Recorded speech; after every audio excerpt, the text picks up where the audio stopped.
내가 꼭 잡아서 처단하겠다.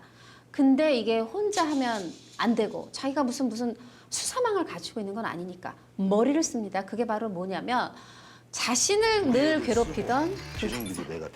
김무열하고 손을 잡고 잡은 다음에 먼저 잡는 사람이 차지하자. 차지하는 건 뭐냐면 경찰이 먼저 잡으면 감옥에 넣고 내가 먼저 잡으면 나 알아서 처단하겠다라는 건데 이런 식으로 조폭하고 경찰하고 손잡는 거 불법 아닐까요? 당연히 불법입니다. 근데 그 장동수 조직폭력배 두목이 이 연쇄살인범 K를 현장에서 자기를 칼로 찌를 때 잡으면 현행범 체포로는 적법합니다. 그때 잡았으면. 네, 그때 잡았으면. 그리고 쫓아가서 잡았으면 현행범 체포로 적법한데 현행범 체포로 적법하지만은 끝나고 난 다음에 며칠이 지나고 난 다음에는 네. 현행범이 아니잖아요. 그런 걸 잡았을 때는 이제 불법이 됩니다. 그래서 잡는 경우는 체포죄로 처벌될 수도 있어요. 그리고 폭행이나 뭐 가혹행위라면 거기에 따른 범죄로 처벌될 수도 있습니다. 그래서 현행범으로 체포가 되면은 바로 즉시 경찰관이나 검사한테 바로 인도를 해야 됩니다. 자기가 데리고 있으면서 감금을 한다든지 폭행을 하면은 별도의 죄가 성립됩니다.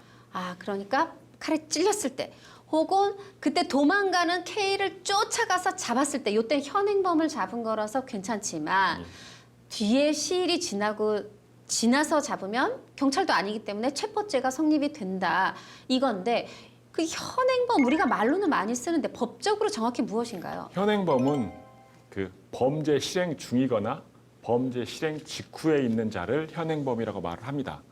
예를 들어서 물건을 훔치고 있잖아요. 네. 이게 현행범입니다. 범죄 실행 중이잖아요. 물건을 훔치고 그 주인이 뒤따라가잖아요. 그러면 도둑 잡아라 하면서 네, 잡아라. 범죄가 실행 직후에 끝나고 난 다음에 쫓아가는 거니까 이런 것도 현행범입니다. 그리고 이제 현행범 같은 경우는 일반인도 누구나 다 체포할 수가 있고 일반인이 체포했을 때는 아까 말씀드렸듯이 검사나 사법경찰관에게 즉시 인도를 해야 됩니다. 현행범도 그 일반인이 다 체포할 수 있죠. 누구나 체포할 수 있지만 준현행범도 누구나 체포할 수가 있습니다. 준현행범은 또 뭔가요? 준현행범은 범죄 실행 중이거나 실행 직후에 있는 자가 현행범이라고 말씀드렸잖아요.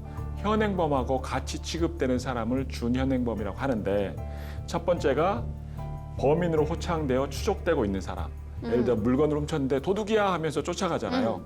예를 들어서 뭐 그 핸드백 같은 게 훔쳐 달아나면 도둑이야 도둑 잡으러 쫓아가잖아요. 네. 범인으로 지목돼서 쫓아가는 이런 경우가 준현행범이고 작물이나 범죄에 사용됐다고 인정함에 충분한 흉기 기타 물건을 소지하고 있을 때 예를 들어서 누구를 상해를 가했는데 네. 피가 묻은 칼을 들고 있다. 이런 경우가 두 번째 경우입니다. 그리고 세 번째 경우는 신체 또는 의복에 현저한 증적이 있을 때 누구를 이제 상해를 가한다든지 살인 미수 살인 사건을 했다고 하면 자기 옷에 피가 묻을 수 있고 손에 피가 묻을 수 있잖아요. 네. 이런 경우를 말합니다.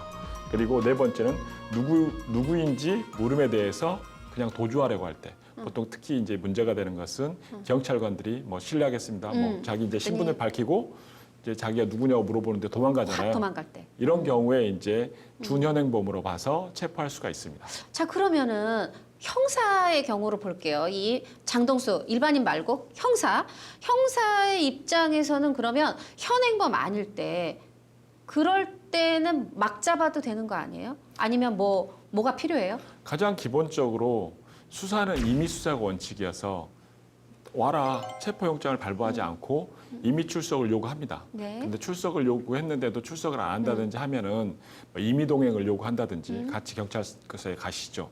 그럼 거부해도 됩니다. 근데 범죄한 게 너무나 명확하다라고 하면은 이제 영장주 예외로 네. 현행범 같은 경우는 즉시 그러니까 뭐냐면 범죄 실행 중이거나 실행 직후에 있으니까 이 사람이 범인이 너무 명백하잖아요. 네. 증거도 있고. 그렇기 때문에 이 사람을 바로 현행범으로 체포한다고 하더라도 이 사람의 인권 침해가 발생할 여지가 없어서 영장주 예외가 인정되는 겁니다. 근데 다른 데 같은 경우 사람을 체포하려고 하면은 체포 영장이 있어야 돼요.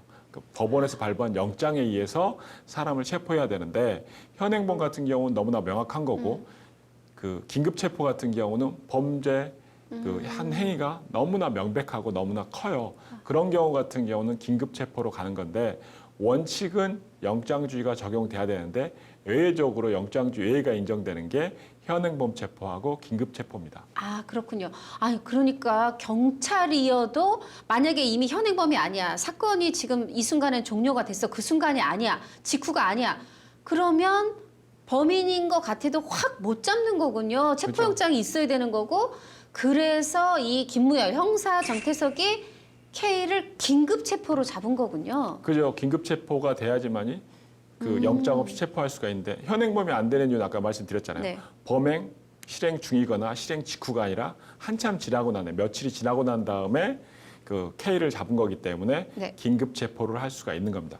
긴급 체포 같은 경우는 사형 또는 장기 사형 무기징역 또는 장기 3년 이상에 해당되는 범죄에 네. 해당된다고 상당한 이유가 있고 도주 또는 증거 인멸의 우려가 있고 영장을 발부받을 시간이 없을 때 긴급 체포를 하는데 지금 상황 같은 경우는 살인죄를 저질렀다라는 거의 이제 상당한 이유가 있잖아요. 네. 그리고 이 사람은 죽어도 불안정하고 돌아다니고 막 하니까 도주 우려, 증거 인멸의 우려도 있고 거기서 잡았으니까 체포영장을 발부받을 시간이 없잖아요. 그렇기 때문에 긴급 체포로 그 연쇄살인범 K를 강력반 형사가 긴급 체포로 잡은 겁니다. 그러면 긴급 체포로 잡은 다음에는 뭐 검찰이나 법원에 뭐 구속영장을 신청한다든가 뭐 그런 식의 뭐 필요한 사후 처리가 있나요? 네, 맞습니다. 48시간 안에 구속영장 청구를 해야 됩니다. 그렇지 않으면 풀어줘야 되는 상황이 발생합니다.